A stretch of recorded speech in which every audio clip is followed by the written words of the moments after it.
May isang kababayan tayo dito na nagbahagi ng kanyang karanasan na sumakay sa Emirates Airlines na pinatanggal o pinaiwan ang ibang mga laman ng kanyang maleta dahil nga over baggage siya at wala siyang planong bayaran ito.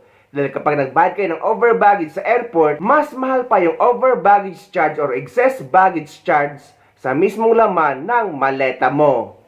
Hi guys, nandito na ako, waiting na lang. So, nag-extra baggage ako.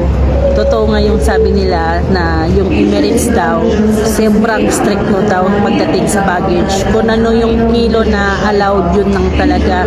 So, sa iba, nakakalusot yung 2 kilo, 3 kilo na extra, di ba? Pero sa Emirates, pinatanggal talaga sa akin.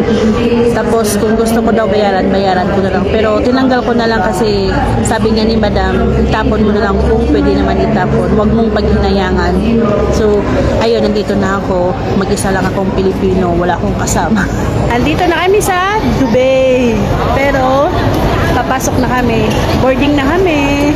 Puting kimbot na lang. See you, Philippines. Ayan, sobrang dami. Hi guys, nandito na ako. Waiting na lang. So, nag-extra baggage ako.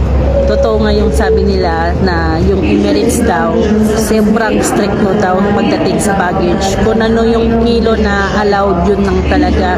So, sa iba, nakakalusot yung 2 kilo, 3 kilo na extra, di ba? Pero sa Emirates, pinatanggal talaga sa akin. Tapos, kung gusto ko daw bayaran ko na lang. Pero tinanggal ko na lang kasi sabi nga ni Madam, itapon mo na lang kung pwede naman itapon. Huwag mong paghinayangan. So, ayun, nandito na ako. Mag-isa lang akong Pilipino, wala akong kasama. Ako naman guys, sa tagal ko na dito sa Dubai or dito sa United Arab Emirates, ay Emirates Airlines ang palaging sinasakyan ko or ticket na binibili ng aming amo. At ang karanasan ko na bawal talaga mag-over baggage sa check-in baggage. Kahit 1 kilo dahil pababayaran sa inyo ang excess baggage charge na 100 dirham per kg. Pero sa hand carry naman, mismong staff ng Emirates Airlines ang nagsabi na pwede kayo maglagay ng up to 10 kg sa hand carry kapag pauwi kayo sa Pilipinas galing dito sa Dubai. Pero kapag pabalik kayo sa abroad ay strictly 7 kg lang ang kailangan nyo ilagay sa inyong hand carry, lalo na kapag may domestic flight kayo. Dahil sa Pilipinas, mahigpit ang mga bagahe lalo na sa hand carry. At madalas sa Pilipinas ay kinikilo ang mga carry-on baggage. Kaya guys, para maiwasan ang mga ganitong abala, ay goods na goods ang binahagi ng isa pang kababayan natin dito sa video. Magbabakasyon ka rin ba kabayan ngayong December? So ganito ang ginagawa ko sa maleta ko pag nagbabakasyon ako or nagbabiyahe.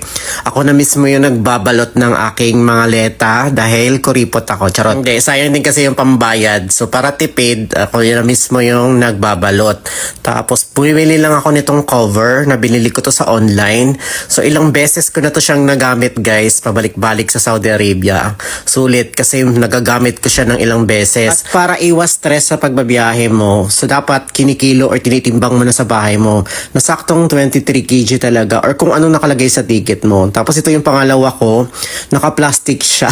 Plastic yung ginawa ko. First time ko tong gamitin guys. So ito na yung ano ko, maleta na pang check-in, dalawa, tig 23 yan siya.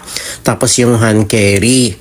So diba tipid kaysa magbabayad ako sa airport? So yun guys, bago kayo pumunta sa airport ay dapat ikilo nyo muna ang mga bagahe nyo para iwas kalkal sa airport at para iwas abala.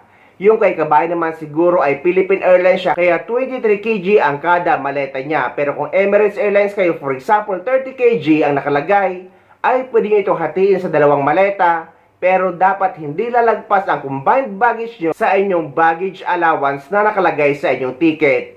Pero kung kaya naman, pwede nyo ilagay sa isang maleta ang 30 kg kung sa Emirates Airlines kayo. Pero kung Philippine Airlines, kapag 2 piece ang nakalagay or 1 piece, ibig sabihin yan guys ay 23 kg lang ang pwede nyo ilagay sa inyong maleta. Pwedeng bumaba, pero hindi pwedeng sumobra.